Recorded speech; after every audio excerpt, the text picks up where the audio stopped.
What's up, Lorehounds? I'm here in the Conan Exiles booth with the exclusive one-shot from Dark Horse. I'm here with Oscar Lopez, the lead designer. So, if you don't know it as Conan Exiles, you might know it by its other name, that ultra-violent digital dong game.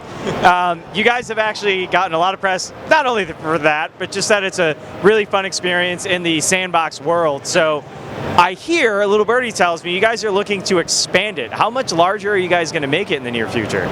We are working right now on an expansion of the playable area in the game, which is the highlands and the mountains biome. They are placed north of the current desert biome. It's about double the size on what's actually playable in the game right now. And what other gameplay elements are going to be added in? We are currently working on improving the siege mechanics of the game. We're going to put out a trebuchet siege weapon really soon. We're also working on a dyeing system so people can color the clothes however they want.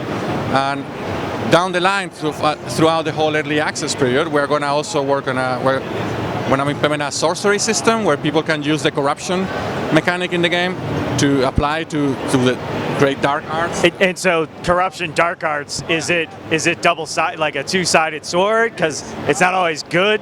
It is a trade-off. If you get exposed to ancient ruins or pieces of lore that are basically too expansive for your mind to understand, right? You gain corruption. Corruption normally will reduce your stats. In general, you will operate worse if you have high levels of corruption. And you can get rid of corruption by getting exposed to dancers. You can get dancer trolls to clean it for you. But when you're a sorcerer, you want to be corrupted because it fuels your dark powers, right? So, which means you're weaker, but it's a trade-off for the power you obtain by actually using necromancy and demonology. So you become less warrior and go into the more squishy. Yeah, you get squishy, you get way less hit points, your stats are all diminished, and well, you need to rely on whatever your dark arts give you instead. Is there any dynamic change to your model? Like, does your model change? Because, I mean, most of them are pretty hulking people. We don't have anything to announce in that regard yet. We might do something interesting with that.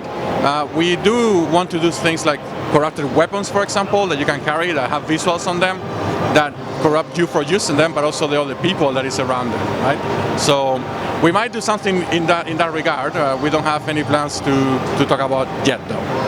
So Conan Exiles, from everything I've seen, has a really good start, but you're also in a pretty competitive genre with the sandbox survival being kind of having a rebirth these recent years, largely kicked off by the zombie kind of apocalyptic things. You guys aren't exactly going that route, but what else diversifies you from a gameplay perspective that is bringing that crowd? We have a very strong focus on the Conan setting and the Conan world. Which comes with very interesting lore and stories that basically fuel the back end of the world, but also there's a big focus on humans as the main opponent in this world, right? Not only you will be fighting other players, which gives you human fighting naturally, but there's also a lot of NPCs, different factions. They're in this place in the world for different reasons, they have different motivations, and you have to fight with them. You have to struggle for space and for resources. So that's a point of focus that is not present in other games in the survival genre, right? I think most people are just taking my resources. I'm terrible at this. My resources too. All right, thank you so much. So Conan Exiles, we can expect the new content coming out roughly when? I think there will be something coming out for the siege weaponry in the next couple of weeks. Awesome. So a couple of weeks from now. Thanks so much. Thank you.